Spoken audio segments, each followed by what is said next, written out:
Bismillahirrahmanirrahim. Assalamualaikum warahmatullahi wabarakatuh.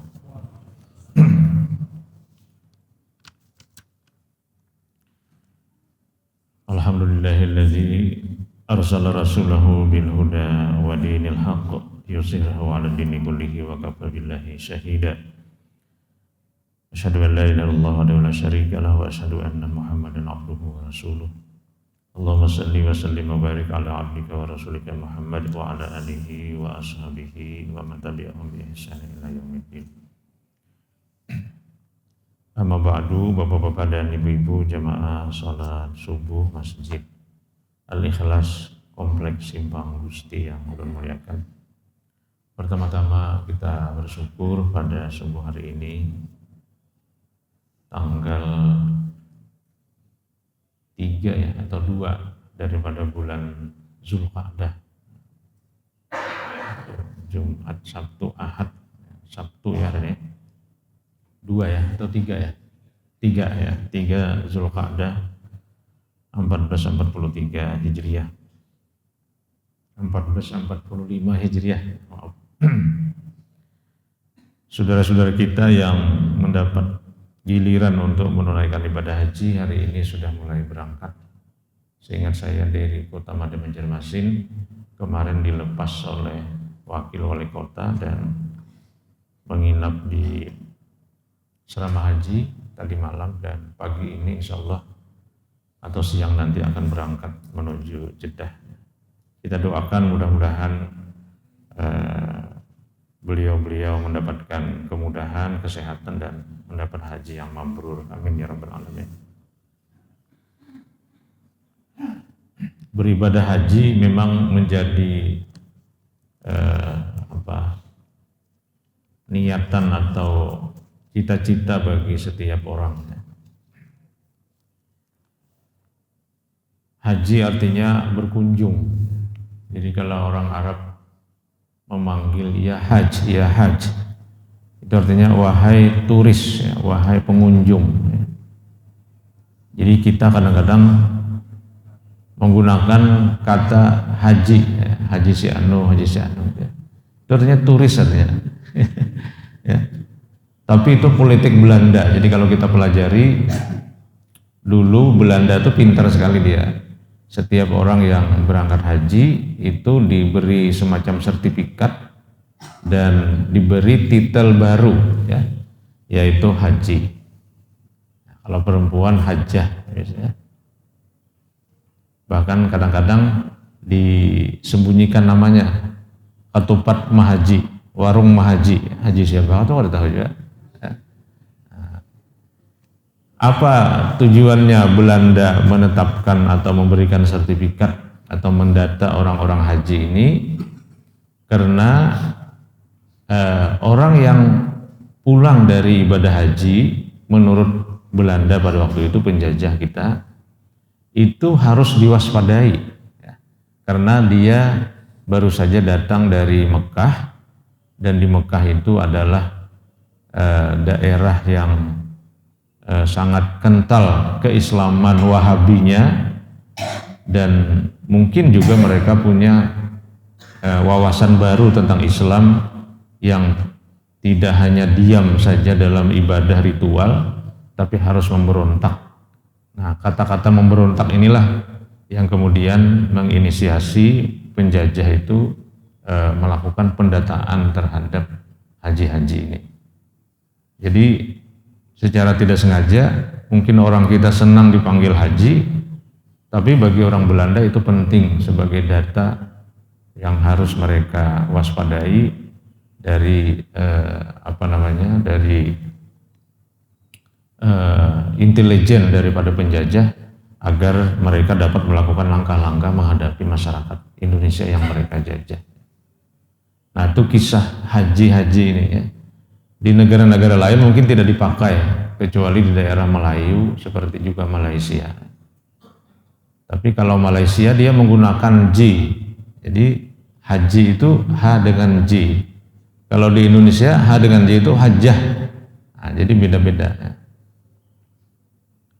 Dulu guru kami ada H. Moleman. Saya kira Haji Moleman. Sekalinya Hendrik Moleman. Orang Belanda.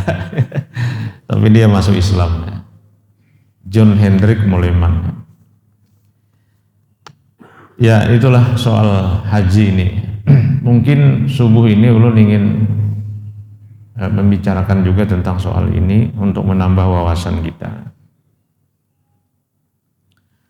Di dalam syariat agama Islam,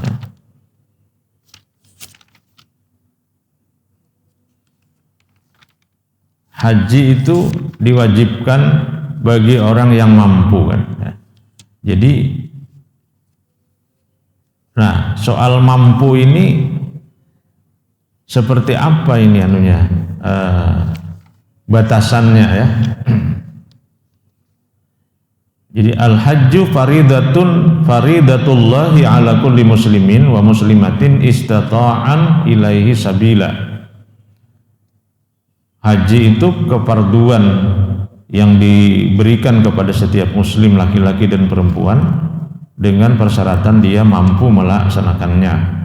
Itu bisa kita lihat dalam surah Ali Imran ayat 97. Walillahi 'alan nas hajjul baiti man istata'a ilaihi sabila.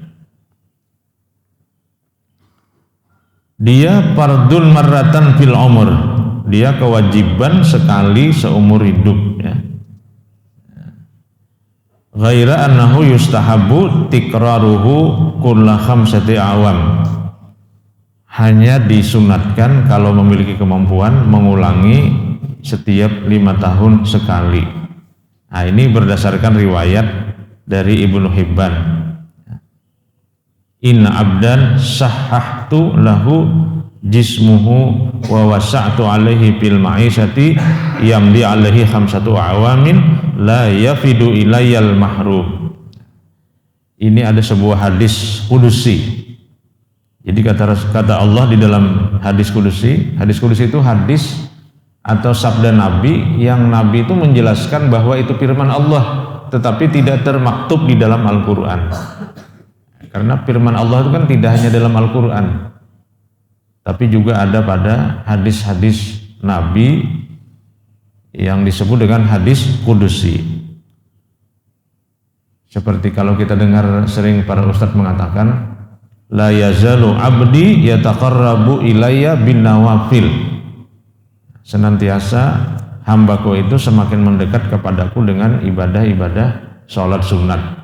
Itu namanya hadis kudusi. Nah, dalam sebuah hadis kudusi juga dikatakan bahwa Allah berfirman, kata Rasulullah, inna abdan, sesungguhnya seorang hamba, sahahtu lahu jismahu, akan kuberikan kesehatan terhadap fisiknya, wa wasa'tu alaihi fil ma'isyah, dan kuluaskan atasnya dalam kehidupan, yamdi alaihi khamsatu awamin la yafidu ilayyal mahrum, di mana dalam setiap 5 tahun dia mengunjungi tanah haram.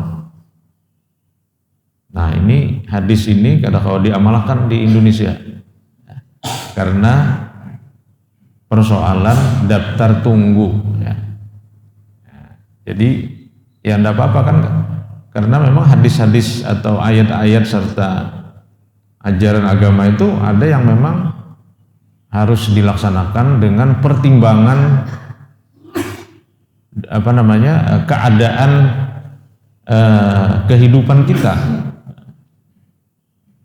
Jadi agama itu juga bersifat antroposentrik namanya. Antroposentrik itu mempertimbangkan keadaan manusianya sebagai pelaksana hukum.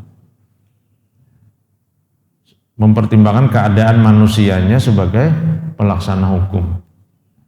Nah, seperti hadis kudusi ini untuk di Indonesia sekarang tidak bisa. Mungkin dulu bisa, dulu.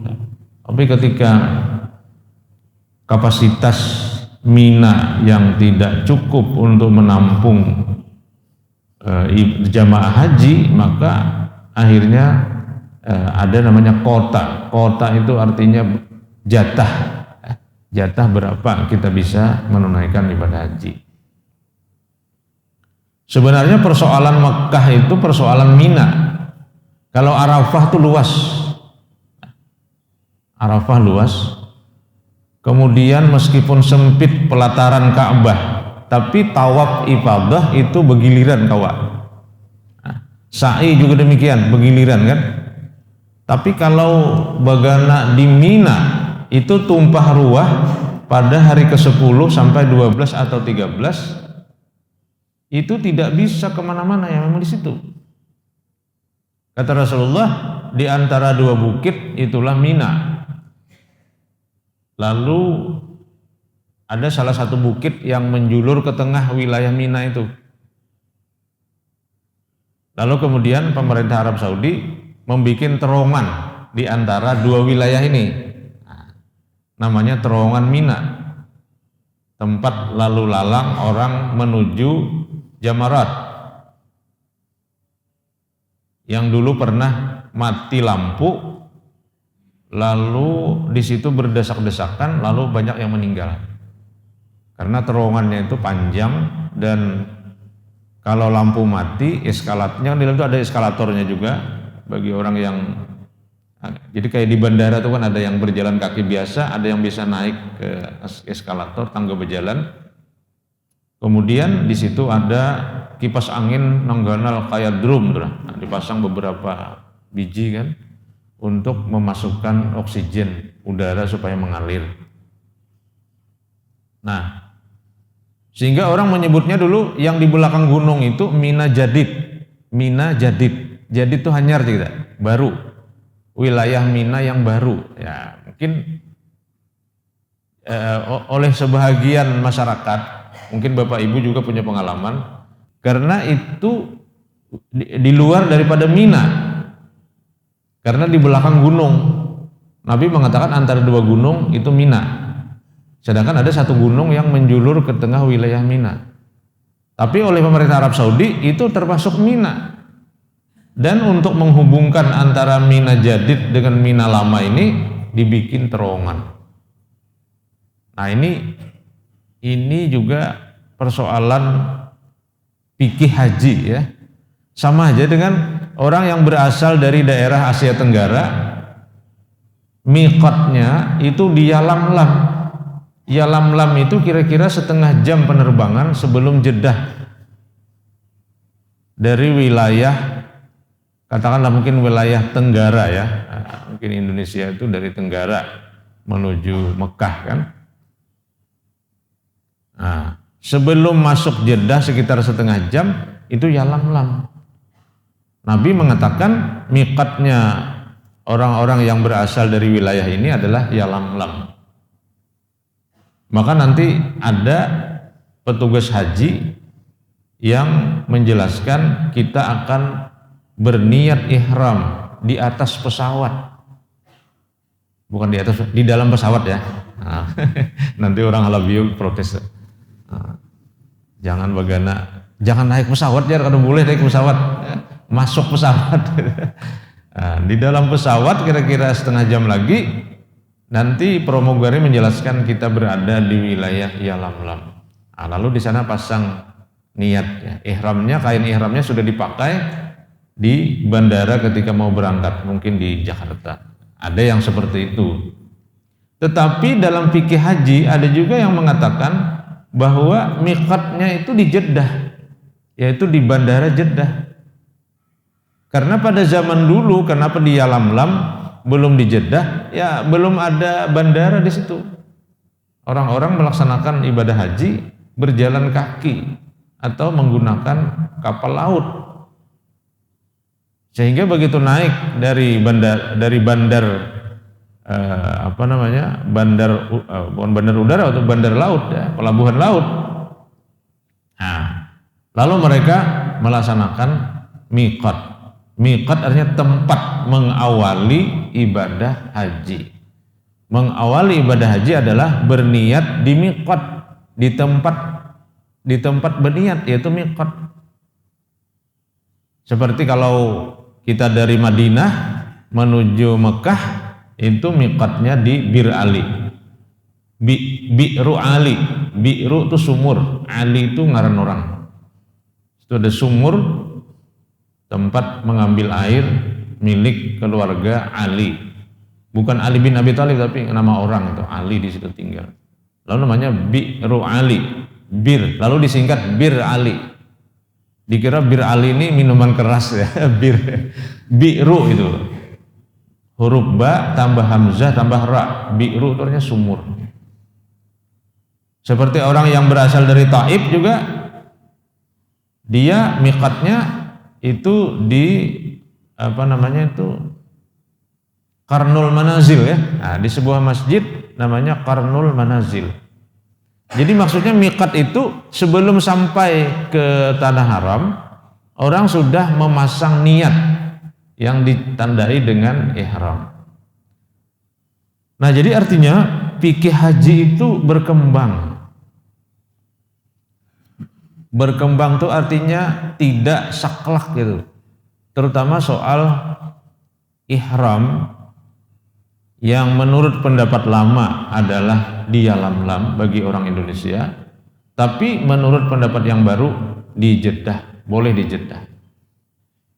Nah, tapi nanti ada tadi yang pembimbingnya ini agak saklek, pokoknya jangan sampai ke Jeddah baru berniat, kita berniat di dalam pesawat.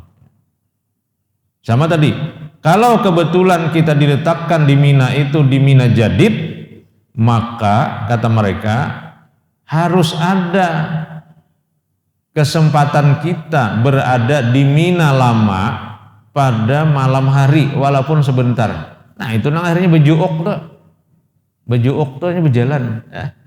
Jadi sebagian jamaah Indonesia yang kebetulan ditempatkan di Mina Jadid di sebelah gunung tadi, itu pada malam hari berkunjang berjalan menuju wilayah Mina yang lama. Kenapa jadi maka harus ke sana? Nah, kita kada sah kita jar. Amun kada bagana walaupun satu umat di wilayah Mina lama. Padahal menurut para ulama Saudi, dan itu juga diikuti oleh banyak ulama di seluruh dunia, Mina Jadid itu juga adalah bagian daripada Mina. Dan untuk menghubungkannya sekarang sudah dibikin terowongan, namanya terowongan Mina. Nah ini soal fikih haji namanya. Jadi fikih itu kan artinya hukum agama yang juga terkait dengan soal-soal kemanusiaan. Sama aja kalau kita melaksanakan puasa, ya kan? Atau tarawih lah ya. Tarawih itu dulu pada zaman Nabi itu dilaksanakan di akhir malam.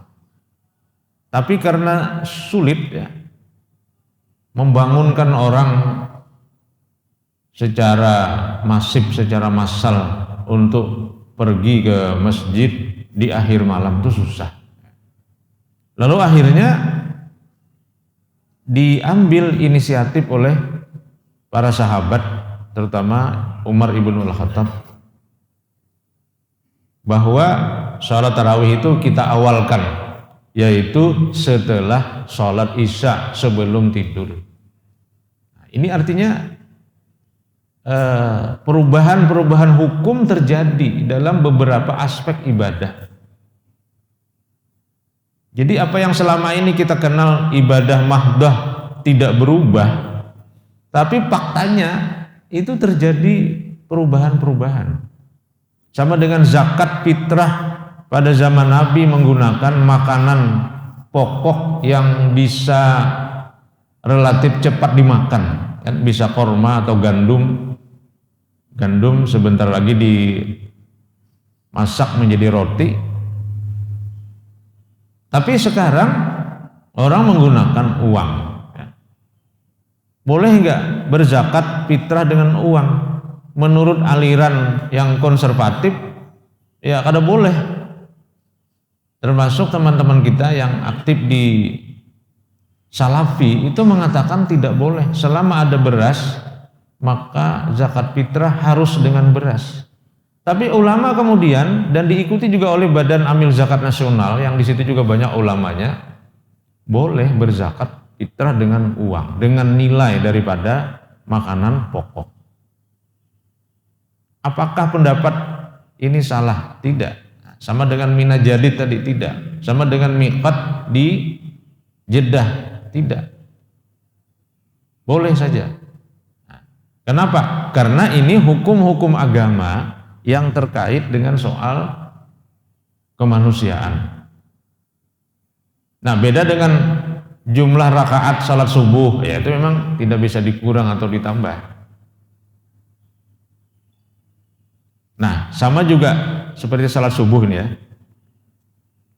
Kita mengenal selama ini beberapa macam pendapat tentang awal waktu sholat subuh. Mungkin kalau di Indonesia sekarang ada dua mazhab yang sudah berjalan selama ini, anggaplah mazhabnya konvensional gitu ya. Nah, kemudian mazhabnya Muhammadiyah. Mazhab Muhammadiyah diundur 8 menit dari yang konvensional. Jadi kalau sekarang misalnya anggap saja lah jam 5 kurang 8, maka Masjid Muhammadiyah jam 5 baru azan. Ini apa ini? Ya, ini juga terkait soal-soal kemanusiaan dan pendapat manusia kaitannya dengan soal fajar. Jadi kalau kita baca di ayat 186 ya, 187 ya, surah Al-Baqarah, itu kulu washrabu hatta yatabayyana lakumul khaytul abyadu minal khaytil aswadi minal fajar. Silahkan makan, silahkan minum sebelum tiba fajar. Apa itu fajar? Fajar itu adalah nampaknya garis putih dan garis hitam di ufuk timur. Nampak, ya tabayyan itu nampak. Lalu salat subuh itu salat apa? Wa Qur'anal fajar. Salat fajar. Salat subuh adalah salat fajar. Salat maksudnya yang dimulai dengan fajar. Lalu dilakukan observasi. Observasi itu artinya pengamatan langsung. Naiklah beberapa orang atau beberapa pengamat, observer untuk melihat fajar. Lalu orang-orang Muhammadiyah dia melakukan pengamatan secara langsung. Naiklah dia ke gunung. Kemudian diintip fajar itu di ufuk timur. Kapan kira-kira mulainya cahaya yang jelas ya? Jadi maksudnya cahaya matahari yang jelas mulai naik, mulai kelihatan di ufuk timur bersamaan dengan kelihatannya gelap di ufuk timur di bagian bawah garis bumi. Jadi garis bumi itu gelap, khaytil aswadi, benang hitam, khaytil abyadinya, benang putihnya maksudnya adalah cahaya langit. Maka mereka kemudian berkesimpulan seperti tadi, ditunda 8 menit. Ini namanya ijtihad namanya. Apakah yang sebelumnya salah? Tidak. Karena ijtihad itu tergantung kepada kesimpulan masing-masing setelah melakukan pengamatan dan analisis ya, terhadap data-data yang ada di alam. Kalau tadi ada namanya data terkait dengan mina, data terkait dengan miqat, ya, data terkait dengan zakat fitrah. Nah, sekarang data terkait dengan awal waktu subuh terkait dengan fajar. Maka muncullah namanya ijtihad. Nah, ijtihad ini tentu bagi orang yang memiliki kemampuan untuk memahami hukum dengan baik. Yang tidak memiliki kemampuan silahkan taklid. Taklid artinya mengikuti pendapat orang lain. Tapi tentu dengan memahami alasan-alasannya. Jadi taklid ini kadang boleh juga taklid buta. Jadi ada taklid buta. Maka orang menyebutnya taklid itu bukan sebenarnya taklid. Taklid itu namanya ittiba. Ittiba itu mengikuti pendapat orang lain dengan memahami alasan-alasannya. Tapi kalau taklid, dia sama dengan taklid buta. Mengikuti pendapat orang lain tanpa memahami alasannya. Kenapa kayak ini? Ya kayak ini pang dah. Nah kayak ini pang dah nih, ini kan kada paham alasannya. Itu namanya taklid buta. Jadi minimal kita itu taklid yang tidak buta atau disebut dengan ittiba. Jadi tahap rentetannya itu ada ijtihad, ada ittiba, ada taklid. Ijtihad ini bagi orang yang memahami dalil-dalil dengan baik. Ittiba orang yang mengikuti pendapat orang lain setelah dia mendapatkan pencerahan tentang pendapat itu, lalu dia pilih.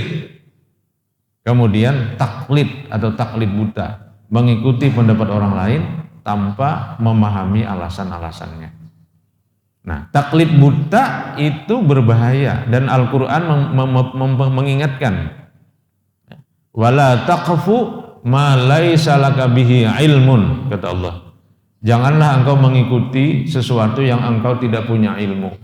Inna sam'a wal basara wal fuada kullu ulaika kana mas'ula. Karena pendengaran, penglihatan, pikiran nanti akan ditanya oleh Allah. Apa kau gunakan pikiranmu untuk belajar? Apa kau gunakan matamu untuk melihat? Apa kau gunakan telingamu untuk mendengar? Ditanya nanti kalau kita bertaklid buta. Nah ini beberapa hal ya terkait dengan soal haji dan juga beberapa hal terkait dengan perbedaan-perbedaan dalam masalah hukum. Minal hikmati fil haji wal umrati amal umratu fahiya sunnatun wajibatun. Adapun umrah, nah dia adalah juga bagian daripada kewajiban. Dan haji dan umrah bisa dilaksanakan secara bersama-sama. Setiap orang berhaji biasanya dia umrah. Walaupun setiap orang yang umrah dia belum tentu dapat berhaji. Sehingga orang menyebutnya umrah itu haji kecil. Nah, kenapa disebut haji kecil? Karena rukun-rukunnya adalah sebahagian daripada rukun haji. Umrah itu kan sederhana sekali. Begitu kita datang ke sana, kita berihram di miqat, kemudian membaca talbiyah sampai ke pelataran Masjidil Haram, kita laksanakan tawaf 7 kali. Setelah itu kita laksanakan sa'i. Setelah itu bercukur, tahallul, selesai. Mungkin dilaksanakan kira-kira ya 2 atau 3 jam selesai. Tapi kalau berhaji itu mungkin perlu waktu kira-kira 6 atau 7 hari. Mulai dari hari ke-8 namanya tarwiyah, persiapan. Hari ke-9 kita berangkat 9 pagi kita berangkat ke Arafah. Mungkin ada juga orang yang berangkat mulai 8. Karena harus ada di Arafah mulai tergelincir matahari hari ke-9 sampai tenggelam matahari. Setelah itu bergerak menuju Muzdalifah. Sampai melewati tengah malam di Muzdalifah, lalu bergerak menuju Mina untuk melempar Jumratul Aqabah.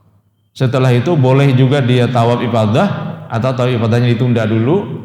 Kita kemudian melaksanakan mabit di Mina. 10 malam ke-11, malam ke-12. 12 tenggelam matahari kita sebenarnya boleh sudah keluar dari Mina. Namanya nafar awal. Tapi kebanyakannya diselesaikan sampai hari ke-13. Tenggelam matahari hari ke-13. Jadi berarti 8, 9, 10, 11, 12, 13. 6 hari. Sehingga umrah disebut dengan haji kecil. Maka di dalam haji dan umrah ini dalam fikih ada 3 macam kan? Ada namanya haji ifrad. Haji ifrad itu haji dan umrah yang terpisah dan umrah berdudi. Jadi setelah keluar dari Mina baru umrah, dan ini jarang dilaksanakan oleh haji dari Indonesia karena susah, sulit ya. Sulitnya apa? Karena biasanya kalau sudah selesai mabit di Mina itu sudah bersiap-siap untuk pulang bagi kelompok kelutar-kelutar awal, kecuali bagi orang yang kesananya kelutar kedua, yang berangkatnya sudah mendekati hari-hari wukuf ya. Itu jadi ifradnya, ifrad itu dari kata afrada yufridu ifradan. Dari situ juga kata-kata furada. Ya, kan sekarang ini muncul haji furada. Haji furada ini maksudnya haji mandiri. Tapi hati-hati pian haji furada ya. Kalau tidak bisa terlantar pian. Jadi harus dipastikan betul apakah memang benar travelnya ini dapat menjamin keberadaan calon jamaah haji furada ini di sana, terutama ketika berada di Mina dan di Arafah. Apakah dapat tenda ketika di Mina dan di Arafah? Kan banyak juga kasus-kasus haji furada ternyata terlantar di Mina, terlantar di Arafah. Tidak ada tenda, tidak ada tempat bernaung. Nah, itu bahaya sekali. Apalagi kalau sudah tua. Kalau masih muda mungkin masih bisa bertahan di bawah terik panas matahari. Jadi ifrad itu mendahulukan umrah, mendahulukan haji baru umrah. Yang kedua namanya haji kiran. Haji kiran ini haji dan umrah diniatkan bersama-sama, boleh juga. Jadi berniat haji sekaligus berniat umrah. Karena di dalam ibadah haji sudah juga ada rukun-rukun umrahnya. Yang 3 tadi, niat di miqat, tawaf, sa'i, tahallul. Nah, yang ketiga dan ini yang banyak dilakukan namanya haji tamattu'. Tamattu' itu tamatta'a ya tamatta'u tamattu'an. Tamatta'a itu artinya mencari kemudahan. Apa yang maksudnya mudah ini? Yaitu melaksanakan umrah dulu baru berhaji. Nah, tetapi untuk haji kiran dan haji tamattu kita wajib membayar dam. Nah, kalau nanti panitia biasanya mengumpulkan dam itu kemudian dibayarkan dengan uang secara resmi ke badan-badan keuangan resmi di Saudi Arabia. Nah, biasanya nanti di Mina itu banyak ada semacam ATM atau apa nanti yang bisa digunakan untuk membayar dam. Apa tujuan daripada haji dan umrah itu? Yang pertama adalah tathhirun nafsi min asari zunubi litusbiha ahlan li karamatillahi ta'ala fid daril akhirah. Tujuan ibadah haji itu adalah membersihkan jiwa dari dosa. Nah, jadi seperti juga ibadah lain, ibadah dalam Islam itu termasuk ibadah haji, itu tujuannya adalah pembersihan dosa. Makanya orang Banjar ya, mungkin orang Banjar ya, itu kalau sebelum tulak haji itu bertobat dulu, bertobat, sembahyang tobat macam-macam dulu. Ada juga yang kedua nih tulak haji, ikam aja menyajar berdahulu. Nah, jadi ujar nong bini, kenapa ada wani? Kada siap lagi ya. Nah, udah duitnya ada udah. Karena banyak orang mendahkan, awas ya, bila dosa masih ada sampai tak ke sana, itu kena dipukulnya oleh malaikat. Oh, takutan naik haji. Ya, mestinya kalau ada dosa-dosa, tobat dulu. Jadi bertobat dulu. Sampai ke sana kita harapkan tathhirun nafsi min asari zunubi. Supaya kita mendapatkan keampunan dari Allah Subhanahu wa taala, bertobat. Jadi kada salah itu tradisi orang Banjar yang sholat tobat ke apakah dipadahi gurunya. Man hajjal baita falam yarpus walam yafsuq kharja min dzunubihi kayaumin waladathu ummuhu. Dalam hadis Bukhari Muslim, siapa yang berhaji dia memelihara dari perbuatan keji, perbuatan fasik, maka dia keluar dari dosanya sebagaimana hari dilahirkan oleh ibunya. Jadi semua ibadah itu sebenarnya kan sama, tujuannya adalah membersihkan kita dari dosa. Mulai berwudu kan, berwudu itu juga membersihkan dosa juga. Sholat juga membersihkan dosa juga. Zakat membersihkan dosa juga. Puasa juga sama. Kemudian ibadah haji juga sama. Mungkin bedanya itu prosesnya kan yang berbeda. Kalau sholat lebih ke atas gitu. Kalau haji dan umrah di samping ke atas ke samping juga ya. Kita menemui banyak orang dan kita harus membangun niat yang tulus, persangkaan yang baik kepada setiap orang. Apapun yang kita lihat, yang aneh-aneh kita baca subhanallah, yang menyenangkan kita baca alhamdulillah, yang agak mengagumkan kita baca Allahu Akbar. Itu aja yang kita baca, subhanallah, alhamdulillah, Allahu Akbar. Artinya kita tidak ingin melakukan tindakan-tindakan yang menyebabkan kefasikan dan kezaliman selama kita beribadah. Termasuk nanti di dalam ibadah haji dan umrah itu kita mengharamkan hal-hal yang halal. Mengharamkan hal-hal yang halal. Makanya namanya ihram, berihram. Ihram artinya mengharamkan hal-hal yang halal. Selama kita berpakaian ihram, ada pantangan-pantangan. Termasuk ada boleh menyembelih binatang, menangkap binatang, membunuh binatang, mencabut tanaman. Hal-hal yang boleh dilarang. Maka kalau kita melanggar itu kita dapat denda namanya dam. Ngeri kan? Dendanya itu disebut dengan dam. Dam itu apa artinya? Dam itu artinya darah. Jadi seakan-akan ini soal nyawa ini. Kalau kita melanggar ini soal nyawa, walaupun damnya itu menyembelih hewan korban. Tapi dari segi namanya itu sesuatu yang menakutkan. Awas, hukumannya ini darah ini. Itu agar betul-betul setiap orang yang melaksanakan haji dan umrah menjaga pantangan-pantangan sesuatu yang boleh menjadi tidak boleh. Apalagi yang kada boleh pada hulu. Nah, ini nang boleh aja kada boleh. Berhubungan dengan istri selama ihram tidak boleh. Berburu, menyembelih hewan, menangkap hewan, membunuh hewan tidak boleh. Walaupun hanya seekor semut. Kemudian mencabut tanaman, mematikan tanaman, menabang pisang kada boleh. Nah, pisangnya kada ada juga bang di situ. Seandainya ada pohon pisang, ditabas, nah kada boleh. Nah, cuma untungnya di situ kada tapi ada juga pohonan kan. Nah, itu menunjukkan bahwa ibadah haji dan umrah itu memang ibadah yang mendorong kita untuk introspeksi sedemikian rupa. Sehingga diharapkan setiap orang yang datang dari sana dia menjadi pribadi-pribadi yang baik dan tidak seperti orang Belanda tadi. Ini kalau datang haji ini bahaya ini. Nah, sehingga didata dan diberi sertifikat katanya dulu itu dengan sertifikat haji. Kalau wah ini kada kaulahan sertifikatnya kebanyakan dah. Nah, bahari itu kan kada banyak haji itu.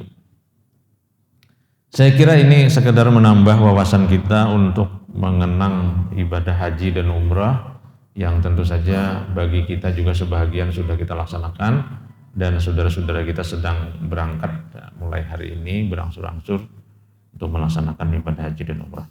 Mudah-mudahan yang belum haji kita doakan cepat bisa berhaji, yang belum umrah nanti diluaskan rezekinya dapat berumrah, sehingga kita juga dapat menikmati kunjungan wisata religi ke daerah-daerah yang menjadi sejarah penting bagi agama kita, agama Islam ini. Amin ya rabbal alamin. Hadanallahu wa yakum ajma'in. Subhanaka rabbana wa bihamdika asyhadu an la ilaha illa anta astaghfiruka wa atubu ilaik. Assalamualaikum warahmatullahi wabarakatuh.